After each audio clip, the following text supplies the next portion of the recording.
Mga kababayan, huwag nyo nang hanapin ang mga pulis sa presinto sapagkat kami ay nasa inyo ng mga telepono. Dial 911, darating kami sa loob ng 5 minuto.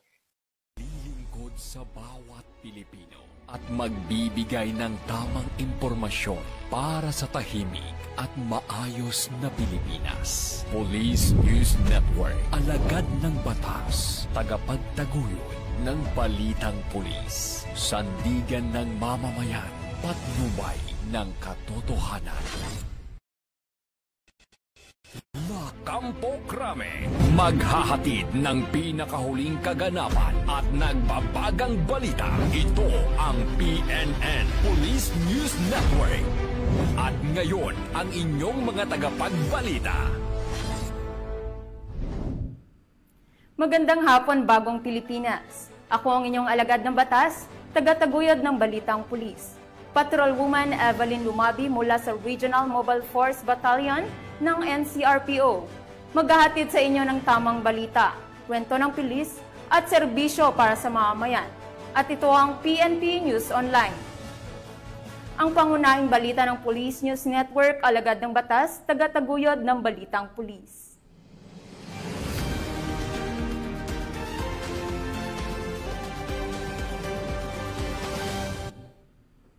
Narito ang mga balitang dapat ninyong abangan. Tinatayang 1 milyong pisong halaga ng shabu na samsam mula sa habal-habal driver sa Iloilo.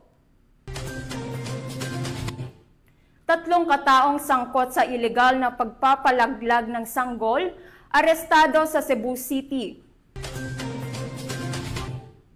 At 2 lalaki, timbog sa pambubugaw ng mga kababaihan para sa serbisyong sexual, kapalit ng pera.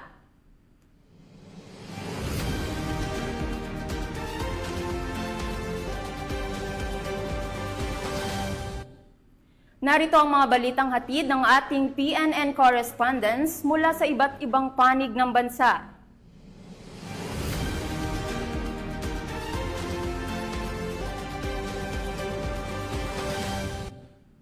Simulan natin na ang balita mula sa bahagi ng Luzon.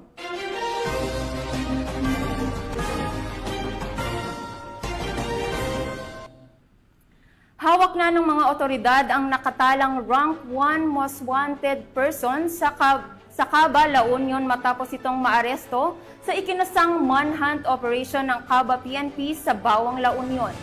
Ang kabuuan ng balita mula kay Police Staff Sergeant John Del Supremo. Matagumpay na naaresto ng pinagsanib na pwersa ng Caba PNP, katuwang ang mga operatiba mula sa La Union PIU at PIT La Union ng RIU-1, ang isang rank 1 most wanted person sa bayan ng Caba, La Union sa barangay Kinabite, Bawang La Union noong Hunyo 21, 2025. Kinilala ni Police Major Clinton P. Amawan, hepe ng Caba Municipal Police Station, ang akusado sa alias na Danny, 70 anyos, isang makines at residente ng barangay Lasud, Caba, La Union.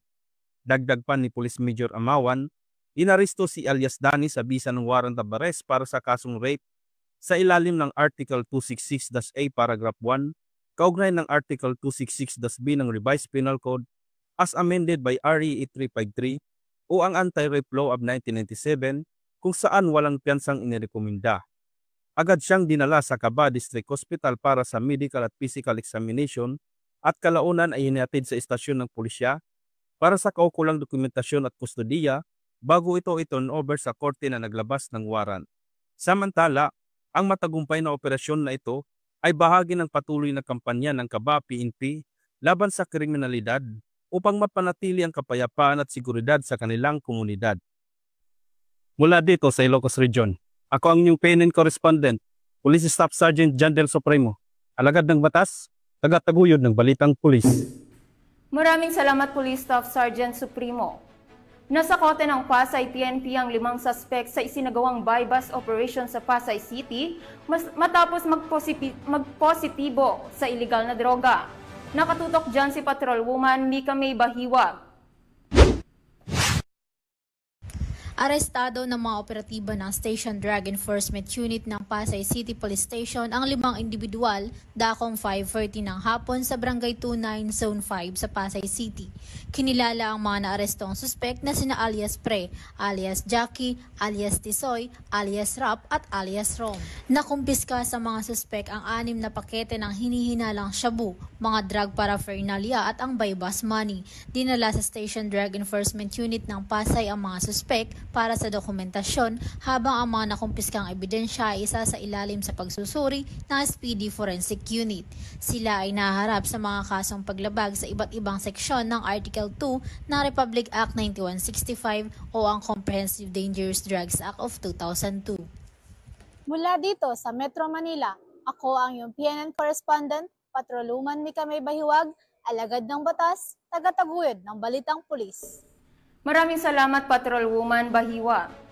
Nasamsam ang mahigit 300,000 pisong halaga ng shabu mula sa 3 individual sa isinagawang buy-bus operation ng pulisya sa lalawigan ng Bataan. Nakipalit dyan si Patrolwoman Lixan Grace Saveran. May operasyon laban sa iligal na droga ang isinagawa ng Orani Municipal Police Station sa sitio Kawayan, Barangay Tugatog, Orani, Bataan na nagresulta sa pagkakaaresto ng 3 lalaki, kabilang ang isang high-value individual. Ayon kay Police Colonel Marites A. Salvadora, Provincial Director ng Bataan Police Provincial Office, positibong nabilhan ng isang sachet ng hinihinalang shabu ng isang PNP posture buyer ang mga sospek gamit ang isang piraso ng 1,000 bilang marked money. Sa isinagawang protective search, narecover mula sa high-value individual ang isa pang sachet ng hinihinalang shabu at ang marked money. Tinatayang nasa humigit kumulang 54 gramo ang kabuang nasamsam na hinihinalang shabu na may standard drug price na 367,200 pesos. Kasalukuyang nasa kustodiya ng Orani PNP ang mga sospek at mahaharap sa kasong paglabag sa Sections 5 at 11 ng Article 2 ng Republic Act 9165 o ang Comprehensive Dangerous Drugs Act of 2002. Dagdag pa ni Police Colonel Salvadora, ang Bataan Police Provincial Office ay patuloy na nagsusulong ng kampanya kontra iligal na droga upang mapanatili ang katahimikan at kaayusan sa lalawigan. Katuwang ang mamamayan, nananatili kaming tapat sa aming sinumpaang tungkulin para sa isang ligtas at drug-free na Bataan. Mula dito sa gitnang Luzon, ako ang inyong PNN correspondent, Patrolwoman Lixan Reyes A. Saweran, alagad ng batas, tagataguyod ng balitang pulis.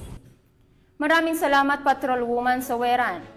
Arestado ang top 7 most wanted persons sa lalawigan dahil sa kasong qualified rape sa isang isinagawang operasyon ng pulisya sa bayan ng Peñarubia, Abra. Ang report mula kay Patrolwoman Maria Ella Garcia. Ang rank 7 provincial level top most wanted person arestado sa 6 na kasong qualified rape ng isang menor de edad dakong alas 5 ng hapon sa barangay Dumayco, Peñarubia, Abra nito lamang Hunyo taong kasalukuyan. Ang nasabing operasyon ay sinagawa ng pinagsanib puwersa ng mga tauhan ng Peñarubia Municipal Police Station sa ilalim ng pangangasiwa ni Police Captain June S. Saliuan, Acting Chief of Police ng Peñarubia MPS, katuwang ang Police Intelligence Unit, Provincial Drug Enforcement Unit ng Abra Police Provincial Office, Regional Intelligence Division, Regional Intelligence Unit 14, Regional Mobile Force Battalion 15, 1st and 2nd Abra Provincial Mobile Force Company ng Abra PPO at Bangged Municipal Police Station. Ang suspect ay naharap sa 6 na bilang ng kasong qualified rape alinsunod sa warrant of arrest na inisyo ni Honorable Cristina Vergara Astudillo, Presiding Judge ng Regional Trial Court, Branch 58 sa Bukay, Abra, na walang inirerekomendang piyansa para sa nasabing mga kaso. Ayon sa pamunuan ng Peñarubia PNP, ang matagumpay na pag-aresto ay bahagi ng patuloy na kampanya ng pambansang pulisya laban sa mga kriminal na may mamibigat na kasalanan, partikular na ang mga sangkot sa karahasan laban sa kabataan, upang matiyak ang hustisya para sa mga biktima ng karahasan. Mula dito sa Abra Police Provincial Office, ako po ang inyong Police News Network Correspondent, Patrolwoman Maria Ella Garcia, alagad ng batas, tagataguyod ng balitang pulis. Maraming salamat, Patrolwoman Garcia. Sa pagpupugay sa mga naglingkod ng tapat sa hanay ng kapulisan, binigyang rekognasyon ng Eastern Police District ang 2 retiradong pulis at isang non-uniform personnel sa ilalim ng programang Salamat Kapatid. Yan ang balitang hatid ni Patrolwoman Melin Loquias. Bilang pasasalamat sa mga kapulisan sa kanilang hindi matatawarang sakripisyo at paglilingkod sa bayan, isang programa ang iginawad para sa 3 EPD retirees sa araw ng kanilang pagre-retiro. Ang nasabing programa ay pinasinayaan ni Police Colonel Leonard L. Luna, Deputy District Director for Administration ng EPD, kasama ang iba pang miyembro ng command group, mga district staff at tinaluhan din ng mga pamilya ng mga nagre-retiro. Ang 3 retirees na binigyang parangal ay sina Police Lieutenant Apolinar Abrihan Raquel, Police Staff Sergeant June Julian Ancheta, at NUP Mary Christine Javier Jimenez. Gayon din ang kanilang mga matatanggap na benepisyo sa ilang taon nilang pagsiserbisyo at sa karangalang batid hindi lamang sa Eastern Police District kundi maging sa buong organismo. Mainit na mensaheng pasasalamat naman ang iginawad ni Police Lieutenant Apolinar Abrihan Raquel sa karangalang makapaglingkod sa bansa at sa mamamayan bilang alagad ng batas at ang makapagbigay ng serbisyo sa PNP na siyang nagsilbing pangalawan niyang tahanan at pamilya. Napalaki po ng naitulong ng PNP bilang pangalawang tahanan. Halos kalahati ng buhay ko ay naambag ko po sa serbisyo sa PNP. Yung disiplina natin sa paglilingkod ay bigyan natin pahalaga.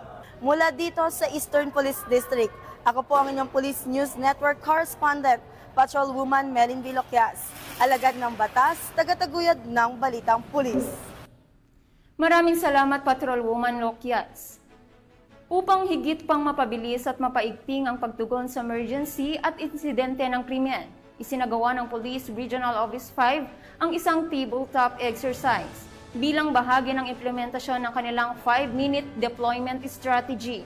Alamin ang report mula kay Patrolwoman Vanessa Sol. Sa serbisyo ni PNP Chief Police General Nicolas Torre III para sa mabilis na serbisyo ng pulisya, nagsagawa ang Police Regional Office 5 ng tabletop exercise and conference on the 5-minute response time strategy and deployment plan na ginanap sa Pro5 Conference Room Camp Brigadier General Simeon A. Ola, Legazpi City, Albay. Ang aktibidad ay pinangunahan ni Police Brigadier General Andre Perez Dizon na nagbigay diin sa kahalagahan ng maayos at napapanahong pagtugon ng pulisya upang matiyak ang agarang aksyon sa mga kritikal na insidente at emergency. Sinuri at ginaya ng mga pangunahing leader sa pagpapatakbo ang mga senaryo upang subukan ang kakayahan ng rehiyon na maabot ang pambansang target na tumugon sa loob ng 5 minuto sa anumang distress call o emergency.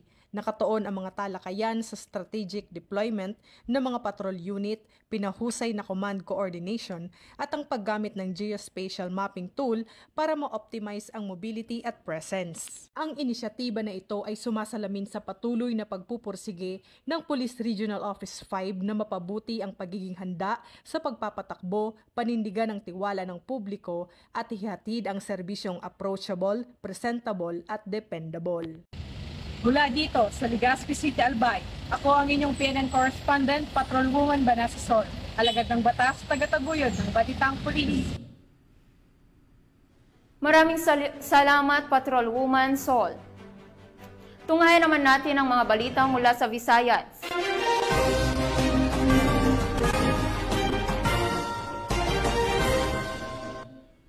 Walang kawala sa batas ang isang habal-habal driver matapos makumpiskahan ng tinatayang 1 milyong pisong halaga ng shabu sa Ahoy, Iloilo. Magbabalita dyan si Patrolwoman Andrea Dominic De Palubos.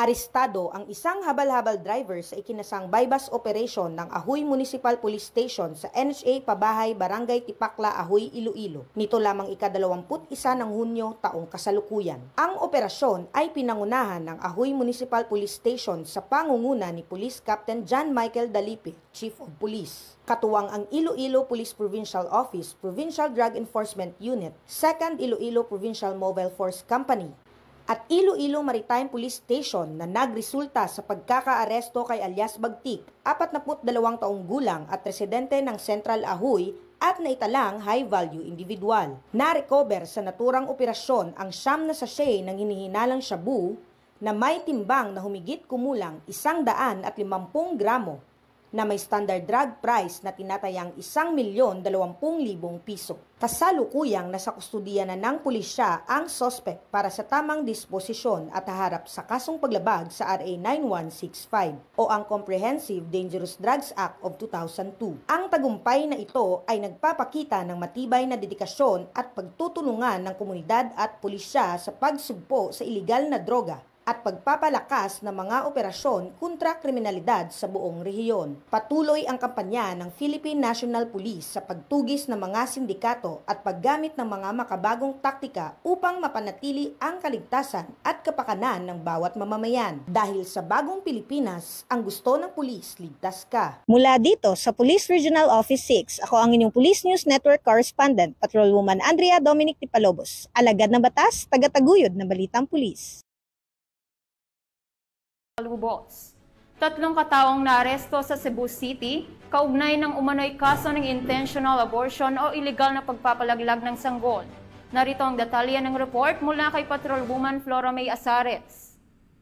Nananag ng operatiba ng Police Regional Office 7 ang 3 individual na sangkot umano sa illegal na pagpapalaglag ng sanggol sa isang entrapment operation noong Hunyo 19 ng taong kasalukuyan. Ilang araw matapos matagpuan ang 2 bangkay ng fetus sa Liloan, Cebu noong Hunyo 13. Ayon sa Pro7, pinagsanib ang puwersa ng Regional Special Operation Unit, Regional Intelligence Division, Cebu City Mobile Force Company at Mabolo Police Station ang pagsagawa ng operation sa isang lodging house sa North Reclamation Area, Barangay Carieta, Cebu City. Bagamat hindi pa inilalabas ang pagkakakilanlan ng mga sospek habang nagpapatuloy ang investigasyon. Nakumpiska mula sa kanilang mga gamit na hinihinalang ginagamit sa abortion procedures gaya ng cytotec tables, antibiotics, surgical tools, gloves, towels, lubricants, antiseptics, flashlights at marked money na ginamit sa operasyon.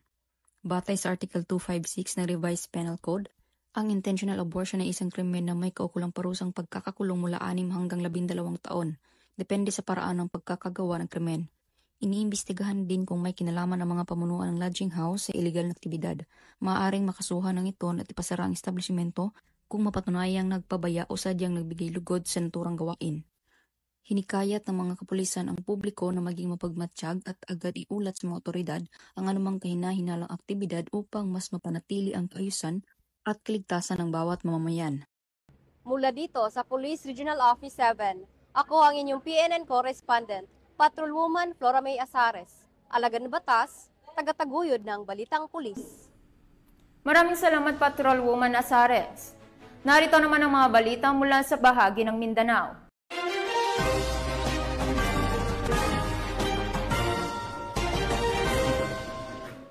Dalawang individual ang arestado ng Regional Anti-Cybercrime Unit, Bangsamoro sa Cotabato City, Maguindanao del Norte, dahil sa pambubugaw ng mga kababaihan para sa serbisyong sexual kapalit ng pera.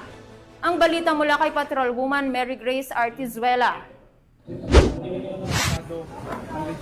Walang kawala sa batas ang dalawang individual na sangkot sa pambubugaw ng mga kababaihan para sa serbisyong sexual kapalit ng salapi sa Cotabato City, Maguindanao del Norte.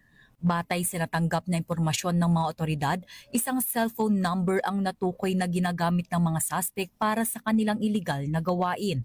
Nakipag-ugnayan ang mga operatiba sa nasabing numero at kalaunay ibinigay ng mga suspect ang kanilang Facebook account at pumayag na makipagkita upang ihatid ang dalawang babae na umano'y biktima ng human trafficking, kapalit ng halagang 2,500 piso bawat isa.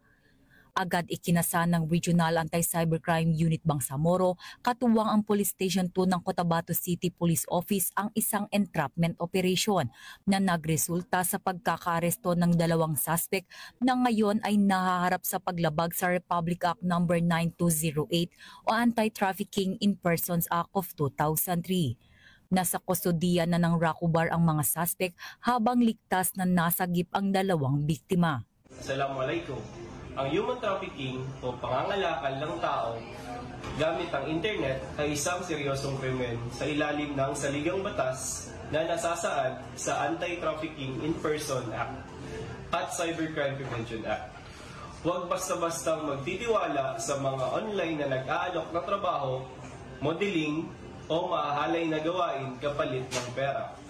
Maging mapagmatsyag at agad i-report sa otoridad ang kahina-hinalang aktibidad, protektahan ang iyong sarili at ang iyong pagkatao. Dahil sa Bagong Pilipinas, ang gusto ng pulis, ligtas ka. Mula dito sa Campo Crame, ako ang inyong PNN correspondent, Patrolwoman Mary Grace Artizuela, nagbabalita para sa Police News Network, alagad ng batas, tagataguyod ng balitang pulis. Maraming salamat, Patrolwoman Artizuela. Timbog ang isang drug personality sa isinagawang bypass operation ng Santa Maria PNP sa Davao Occidental. Tunghayan ng iba pang detalye mula sa report ni Patrolwoman Berna May Lapuz. Arestado sa personality sa isinagawang bypass operation ng Santa Maria Municipal Police Station sa Barangay Basyawan, Santa Maria, Davao Occidental, nito lamang ika-22 ng Hunyo taong kasalukuyan. Kinilala ni Police Captain J. Raywan L. Abadia, officer in charge ng Santa Maria Municipal Police Station, ang suspect na si alias Giovanni, 33 anyos, na residente sa Mabini Extension, Digos City. Na-recover mula sa suspect ang 5 pakete ng hinihinalang shabu na may tinatayang bigat na 1.4 grams na may tinatayang halaga na 9,520 pesos, isang cellular phone at bypass money na ginamit sa operasyon. Ayon pa kay Police Captain Abadea, nahuli ang suspect ng mga tauhan ng Santa Maria Municipal Police Station sa koordinasyon ng Davao Occidental Police Mobile Force Company at Philippine Drug Enforcement Agency. Kasalukuyang ang suspect ay nasa kustodiya na ng Santa Maria Municipal Police Station para sa tamang disposisyon at mahaharap sa kasong paglabag sa RA 9165 o ang Comprehensive Dangerous Drugs Act of 2002. Samantala, patuloy naman na ginagampanan ng Police Regional Office 11 ang kanilang tungkulin na sugpuin ang anumang iligal na mga aktibidad, layunin nilang mapanatili ang kapayapaan at kaayusan sa buong rehiyon. Mula dito sa Rehiyon 11, ako ang inyong PNN correspondent, Patrolwoman Berna May Lapuz, alagad ng batas, tagataguyod ng balitang pulis. Maraming salamat, Patrolwoman Lapuz. Walang takas ang isang payong-payong driver sa ikinasang bypass operation ng mga otoridad sa Cotabato City. Ang buong detalye ng report mula kay Patrolwoman Angela Bandarlibe. Arestado sa bypass operation ng isang payong-payong driver sa Purok Bronze, Poblacion 2, Cotabato City, nito lamang Hunyo taong kasalukuyan. Kinilala ng otoridad ang suspect na si alias Amir, 39 anyos, na residente ng nasabing lugar. Nakumpiska mula kay Amir ay isang pakete ng hinihinalang shabu na may bigat na 5 gramo at tinatayang nagkakahalgang 34,000 pesos, isang Bajaj motorcycle na ginamit sa transaksyon. Naharap ngayon si Amir sa kasong paglabag sa Republic Act No. 9165 o ang Comprehensive Dangerous Drugs Act of 2002 at kasalukuyang nasa kustodiya ng Cotabato City Police Office para sa karampatang disposisyon. Patuloy ang panawagan ng mga otoridad sa publiko na makipagtulungan sa kampanya kontra ilegal na droga upang mapanatili ang kapayapaan at kaayusan sa komunidad. Mula rito sa Riyon ng Bangsamoro, ako ang iyong PNN correspondent, Patrolwoman Angela Bandarlibe, alagad ng batas, tagataguyod ng balitang pulis.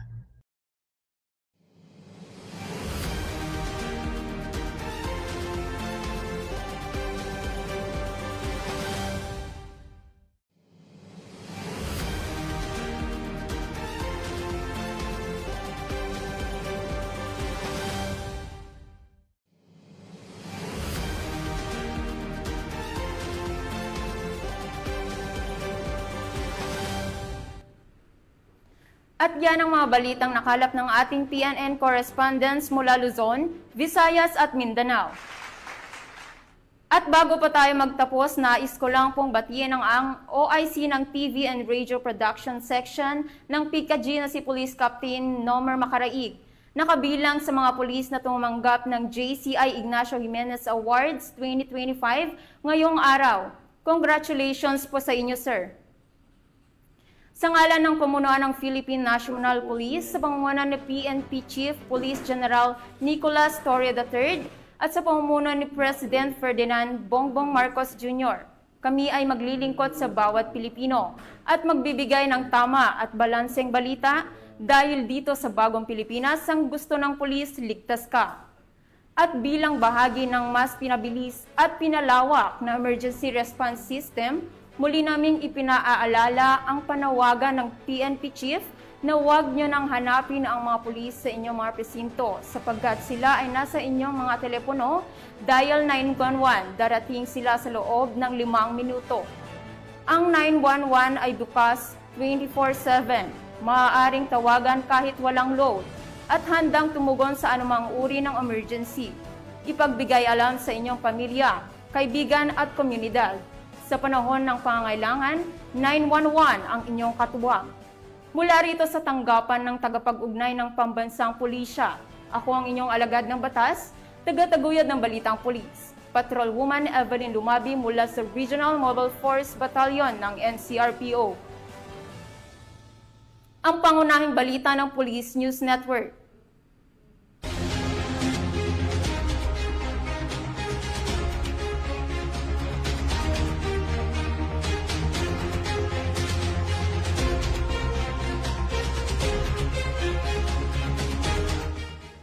Police News Network, alagad ng batas, tagapagtaguyod ng balitang pulis.